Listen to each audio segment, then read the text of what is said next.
রমজান মাস যখন শুরু হয়ে যাবে, রমজান মাসের যখন আগমন শুরু হবে, তখন তোমাদেরকে 4টি কাজ বেশি বেশি করতে হবে। কয়টি কাজ?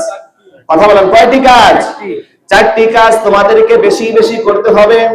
2টি কাজ হচ্ছে এমন যে 2টি কাজ আল্লাহ তাআলাকে রাজি খুশি করার জন্য, আর 2টি কাজ আছে যেগুলো তোমাদের নিজের জন্য। তাহলে 2টি কাজ কার জন্য? 2টি কাজ হচ্ছে আল্লাহ তাআলাকে রাজি খুশি করার জন্য, আর 2টি কাজ আমাদের নিজেদের জন্য। রাসূল করিম সাল্লাল্লাহু আলাইহি ওয়াসাল্লাম বলেন, 2টি কাজ আল্লাহর জন্য।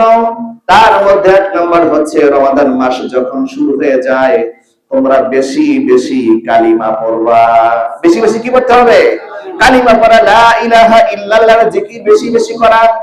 আর 2য় নম্বর কাজ হচ্ছে বেশি বেশি আল্লাহ পাকের কাছে ইস্তিগফার পাঠ করা। কয়টা কাজ? 2টা।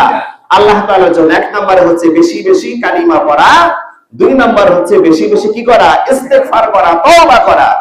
এরপরে রাসূল করিম সাল্লাল্লাহু আলাইহি ওয়াসাল্লাম বলেন, আর 2টি কাজ হচ্ছে তোমাদের নিজের জন্য। এই 2টি কাজ তোমাদেরকে করতেই হবে, তোমাদের নিজেদেরকে বাঁচতেই হবে। এই 2টি কাজ হচ্ছে যখন পবিত্র মাহে রমাদান শুরু হয়ে যায়, আল্লাহ পাকের দরবারে বেশি বেশি জান্নাত পাওয়ার জন্য দোয়া করা। সুবহানাল্লাহ।